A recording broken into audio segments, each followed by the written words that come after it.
Part 1. You will hear a telephone conversation between a travel agent and a school principal who is organising a school tour for a group of third-year students. First, you have some time to look at questions 1 to 3.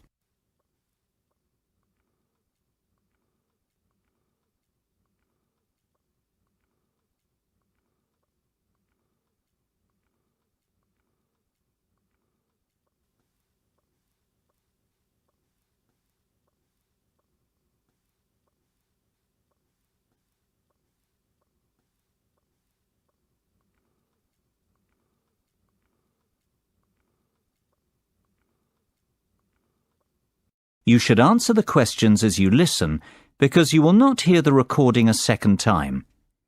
Listen carefully and answer questions 1 to 3. Hello, McFadden's Travel. James speaking. How may I help you? Hi there. My name's Jonathan Presley, Principal of Sainsbury Secondary School. I am calling to ask about your early bird tour offer. I saw it advertised in the Evening Herald yesterday. Certainly, Mr. Presley. What would you like to know? Oh, please. Jonathan will be fine. Of course, Jonathan. How can I help you? Well, the first thing I'd like to know is, how long is your offer valid for? My third-year students are planning a holiday in early April. Will they qualify for the discount? The good news is, our special offer runs until the end of May. Oh dear, March. That's terrible. We've just missed out. On the contrary, Jonathan, it's May, not March. You will qualify for the discount. Oh, fantastic. And I'm only just getting started. The best news is yet to come. What do you mean? Well, tell me now, how many students are you planning to take on this tour? I expect there'll be about 45 students and 3 teachers accompanying them. Why? Are there any further discounts? There are indeed. We do a 25% discount on groups of up to 40 people. For you, we can offer an even better rate, a 50% discount. Wow! Is that on top of the 15% early bird discount? It most certainly is, which makes your total tour discount, 50 plus 15, 65%. Surely there's a catch. This is too good to be true. Well, there is a condition that you must choose your destination from a list we have selected. You can't book a tour to just anywhere in the world with this discount rate. I see. And would Madrid be on that list by any chance? I'm sorry to disappoint you, but we do not offer this rate on tours to Madrid. However, we have an excellent all-inclusive 7-day Barcelona tour which is available. How does that sound? Sounds interesting. What is the total cost per student? Let's see. It works out at £679 per person with the discount. The normal price is £1,940, so you are saving £1,261 per person. Hold on a moment. Let me get a pen to write some of this down. It's getting complicated. OK, how much will it cost per student? £679. And how much of a saving is that? £1,261. Barcelona sounds very good indeed. Tell me, what do you mean by all-inclusive? What does £679 get us? Before you hear the rest of the conversation, you have some time to look at questions 4 to 10.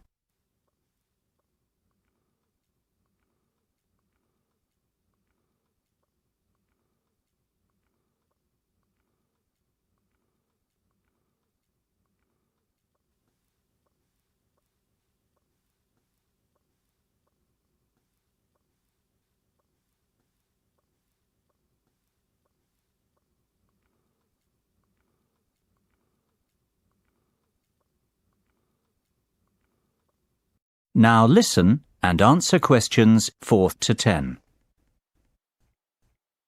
Well, that price covers flights, 3-star hotel accommodation and extras. James, I must say I'm very glad I called you this morning. This is a fantastic deal. It covers flights, accommodation and what else? Plus airport taxis, Breakfast every morning, a city tour, and theatre tickets. Great! And what about the teachers? The teachers can travel free of charge with the students. Well, I might just go on this tour myself. I've always fancied a trip to Barcelona. But for the children's sake, of course. Of course. Now, let's get to work on the booking. Exactly when were you planning to leave? The 7th of April, if possible. Yes, that's available. And can you confirm the exact number of students, please? It's either 44 or 45. Let me see. Yes, 45. Exactly 45 students. No, sorry. In fact, that's 46. I forgot about Jenny McCarthy. She sent her application in late, so it's not in the same pile as the rest. So that's the 7th of April and 46 students, correct? Yes, perfect. And 3 teachers. Is there a morning flight? Yes, your flight is at 7 a.m. on Monday the 7th of April. Arrive at the airport 2 hours before departure. The flight will take about 2.5 hours and you'll land at 10:30 a.m. local time. How does that sound? Sounds great. Can I give you my email address to confirm the rest of the details? Of course. It's jonathan.presley@sainsbury.com. That's JONAThan.PRESLEY@SAINSBURY.com. And we'll pay by credit card if possible. That'll be perfect. What's your card number? It's 6676 6654 9743 1251. Expiry date 01 Jan 2015. And the name on the credit card? That's my own, Jonathan Presley. So £679 times 46 students. I'm going to charge £31,234 to your credit card. That's the total cost. Sounds fine. Great. Well, I think that's all we need for now, Jonathan. It's been a pleasure doing business with you. If you have any questions, please don't hesitate to give me a call. We'll be in touch next week to confirm the booking details. OK, and thank you very much for your help, James. Bye for now. Bye-bye, Jonathan. Speak soon. That is the end of part 1. You now have half a minute to check your answers to part 1.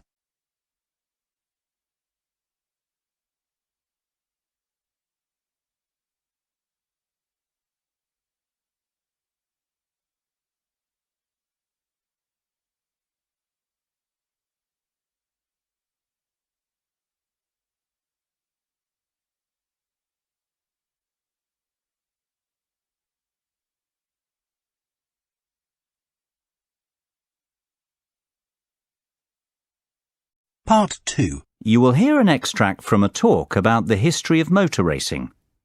First, you will have time to look at questions 11 and 12.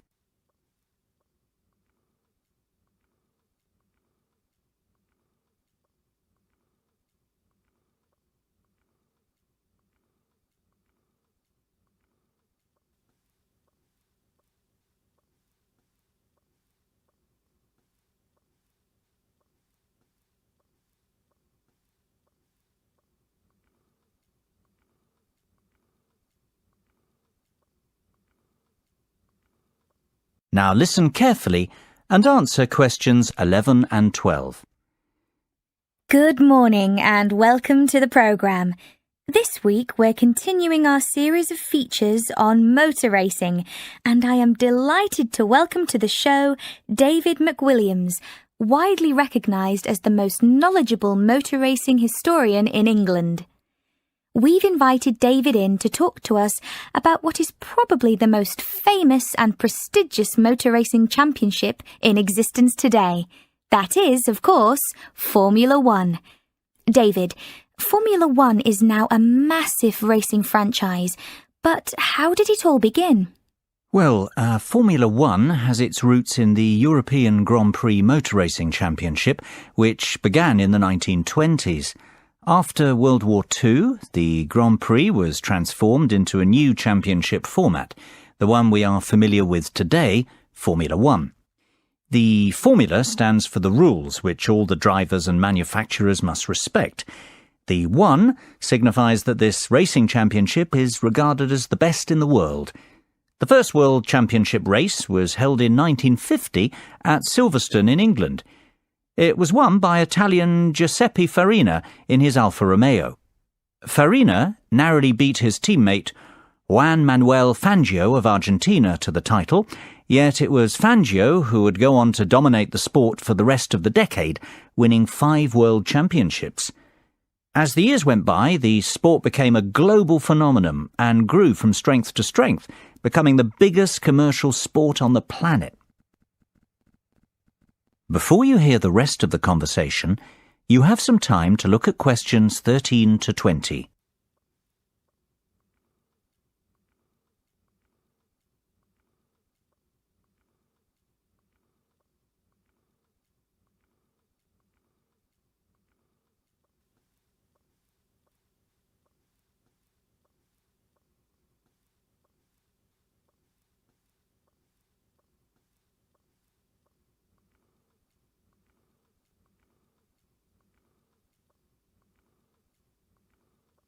Now listen and answer questions 13 to 20. There's no doubt that Formula One is big business today, David. But what about the real heroes, the great drivers of Formula One, past and present? Who stands out as the best, in your opinion? That's an almost impossible question to answer, but I could narrow it down to 3 or 4 amazing drivers. Take your pick from any one of them. I'll start with the Grand Master of Formula One, the great Fangio, who I've already mentioned. He dominated the sport throughout the 1950s, winning 5 titles in all, his first in 1951, his last in 57, a record that stood for 46 years. Indeed, he was the first multiple championship winner. Fangio was a fiery and spirited Argentinian who never gave up. His greatest moment came in winning the 1957 championship, when he came back from a disastrous pit stop to recover a 30-second deficit and take the championship on the last lap of the last race of the season. That was, of course, to be the last time he'd win the title. Another undoubted great is Brazilian Ayrton Senna. Senna won the world title 3 times, the first being in 1988, the last in 1991. Tragically, he died in a race crash the year after, to the dismay of millions of fans watching the race unfold live on TV.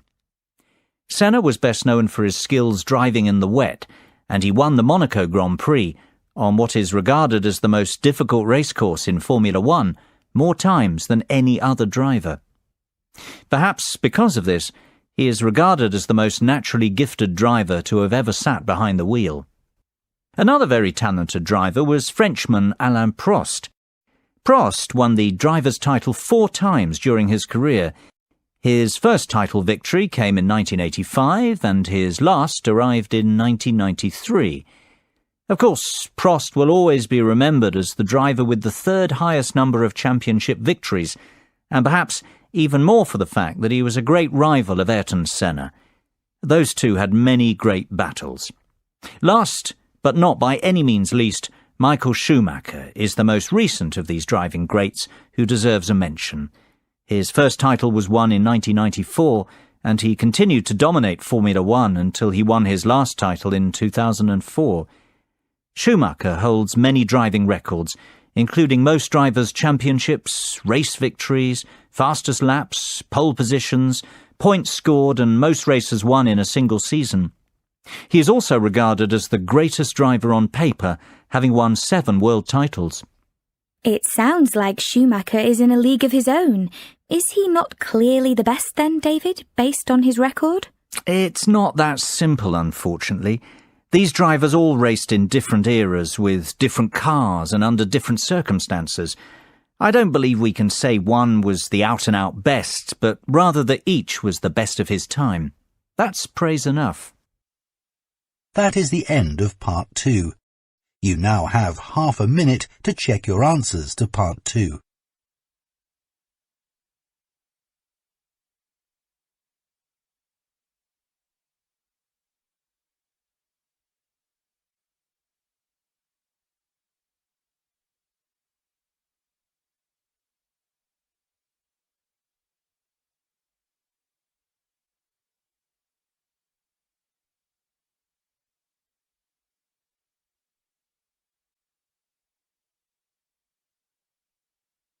Part 3. You will hear 4 business colleagues discussing a takeover proposal. First, you have some time to look at questions 21 to 27.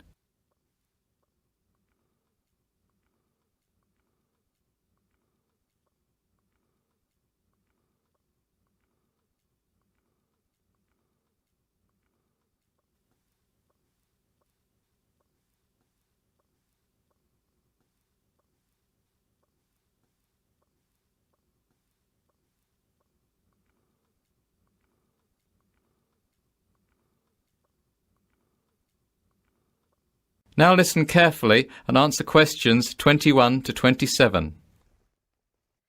So, let's go over this again. We don't want to make any mistakes, and we all need to agree we're making the right decision. Absolutely. We'd have to spend a lot of money to buy Biz Educators Inc., almost £10 million. So let's get this right, otherwise it'll be our necks on the line. Well, I for one think this is an excellent opportunity for our company to expand and break into a new market. I say we should go ahead with the takeover. At £10 million, Biz Educators is good value for money. OK, Dave, I know you're very much in favour of the acquisition. How about you summarise the plus points of this venture for us? Mark, you're less certain and you've highlighted some issues already. Will you summarise the downsides? I'd be only too happy to. Right then, Dave. Let's start with you. Why is this proposal so attractive? What are the upsides? It's simple economics.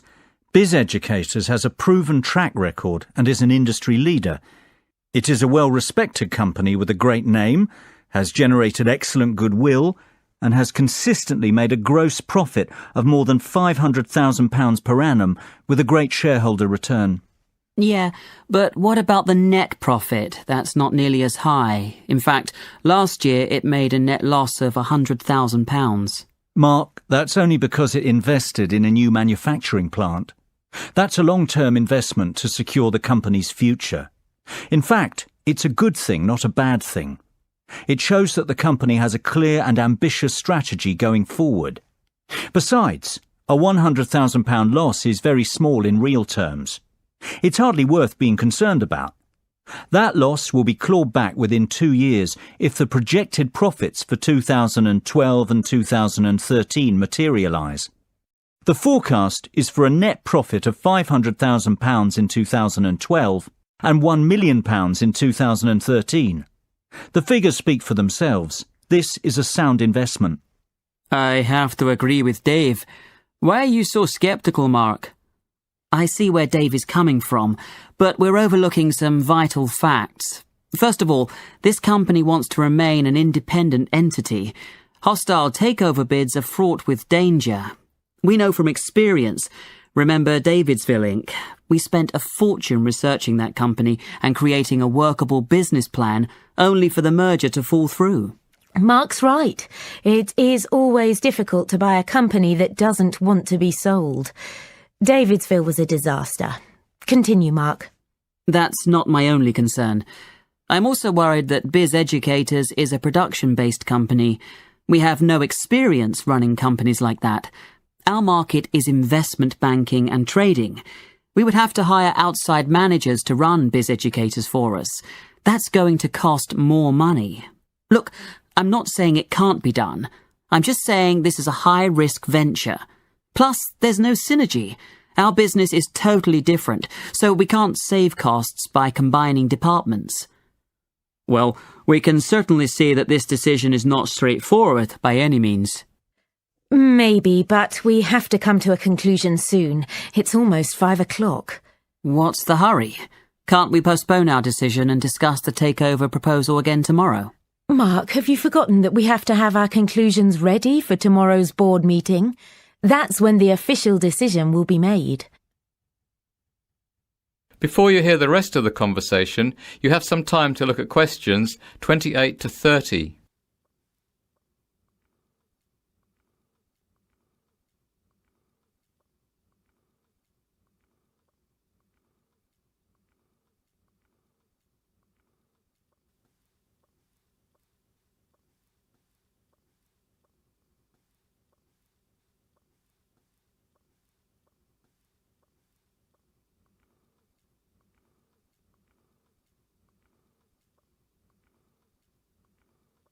Now listen and answer questions 28 to 30.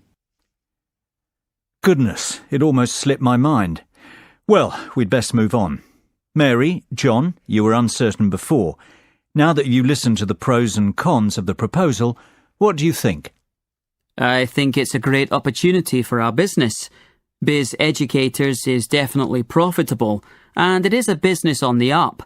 It's growing, and it's a very attractive takeover proposition for that reason. No one doubts that it's a very successful business, but the question is, should we invest? I say we should, provided we can guarantee the following. First of all, I would like assurances that the management of Biz Educators won't oppose us outright. That would make the bid too difficult. Secondly, I think we need to ask an independent mediator to broker the deal on our behalf. Last time we tried to negotiate our own takeover. It was a disaster, as Mark said. I agree, Mary. I'd also like us to carry out another audit of the company's books. In fairness, John, I don't think that's necessary. We've done a thorough audit already. It'll just cost more money. We must keep the deal secret until it goes through, though. If this gets leaked to the press, Biz Educators won't be happy. That will make the management even more hostile towards us. Good point, agreed. I don't think we need to be concerned about projected profit margins, goodwill or accounting issues. Biz Educators has kept very up-to-date account books. Great. Then we're all agreed. The takeover should go ahead provided we proceed cautiously. That is the end of part 3. You now have half a minute to check your answers to part 3.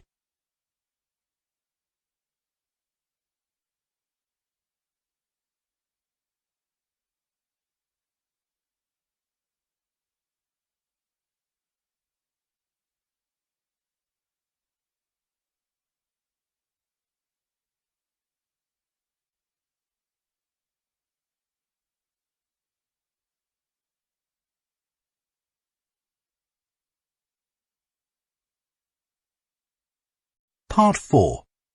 You will hear part of a lecture about conserving energy.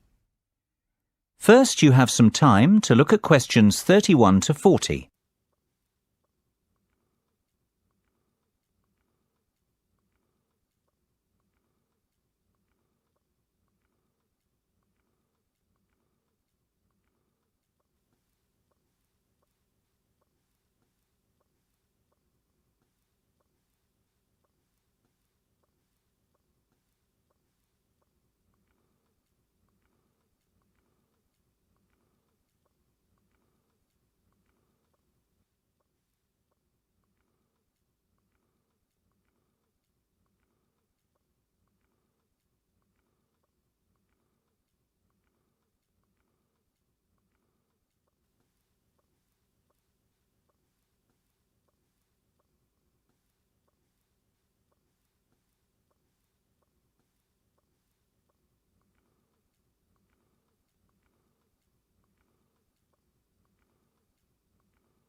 Now listen carefully and answer questions 31 to 40.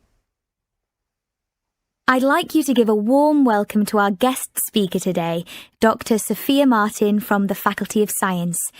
Dr. Martin is an expert in energy conservation, and she's going to talk to us about ways we can conserve energy in the home. This is a very important subject, as the world we live in is facing dramatic and potentially destructive climate change as a result of our excessive wastefulness and aggressive exploitation of natural resources. Thank you for the kind words, Alice. You are quite right. We face an unprecedented climate crisis, and it is up to each and every one of us to do our bit to help stop global warming. Believe it or not, if we all took some simple steps, we could dramatically reduce our carbon footprint and help protect the environment. It is not a cliché. It is not silly nonsense talk. One person really can make a difference, and I hope that after my speech today, you will understand how. But first, what exactly is your carbon footprint? Basically, it's how much you pollute the environment as an individual, or rather what volume of greenhouse gas is emitted into the atmosphere because of your day-to-day activities. The key to stopping global warming is for each of us to reduce our carbon footprint. And if we conserve energy in the home, we can achieve some truly dramatic results. Our homes are actually very inefficient from an energy conservation perspective. Indeed, more than 65% of all homes aren't insulated enough. This means that they lose heat, and that homeowners waste a lot of energy, not to mention money, on heating during winter. So, the first step is to fit adequate insulation in the attic and outer walls of your home. This can reduce your heating bills by as much as 25%. What's more, the government offers grants to people who want to have their homes re-insulated, so it isn't a very expensive process. And you will probably recoup your investment within a couple of years. I would encourage everyone to consider this course of action. Both your wallet and the environment will thank you. Believe it or not, there are even simpler things we can do. For a start, never paint your interior walls in dark colours. Dark colours absorb heat. Therefore, you will waste more energy trying to keep your home warm. Always use light colours on interior walls. Did you know a dishwasher that is 50% full uses almost the same energy as one that is 90% full? The moral of the story is to wait until your dishwasher is packed before switching it on. It'll save you and the environment. The same is true of most household appliances, so try to use them only when necessary. Another startling fact is that replacing just one normal light bulb with an energy-efficient light bulb will save you £25 over the lifetime of the bulb. Now, just imagine the savings if you replaced all the bulbs in your house. Having large windows seems to be in fashion right now, yet it makes no sense whatsoever from an energy-saving perspective. Windows are one of the biggest causes of heat loss. If you have large windows at home, my advice would be to close the curtains and blinds as often as possible. This will help your rooms retain heat. Another simple way to retain heat is to close all inside doors, especially ones which lead into cooler parts of the house. Carpets and rugs are great floor insulators. It's a good idea to have these fitted in rooms where heat retention is an issue. I would strongly advise people to consider erecting solar panels on their roofs. You don't need to live in a constantly sunny place to reap the benefits of these. Even our English weather will suffice. Solar panels can generate enough energy to heat your entire hot water supply, which is fantastic when you think how much you pay for this service at the moment. And of course, I would encourage people to continue recycling and composting waste. The next generation will thank us if we act now, and rightfully condemn us for failing to. Well, I can only hope you have found this speech informative and that I have highlighted the importance of the individual to the cause of environmental protection. Thank you for your attention. I'll hand you back to Alice now. That is the end of part 4. You now have half a minute to check your answers.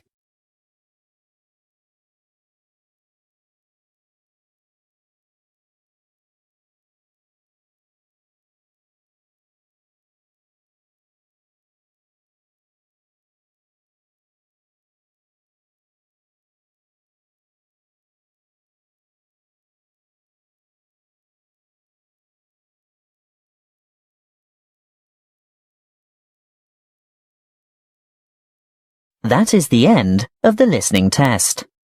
You now have 10 minutes to transfer your answers to the listening answer sheet.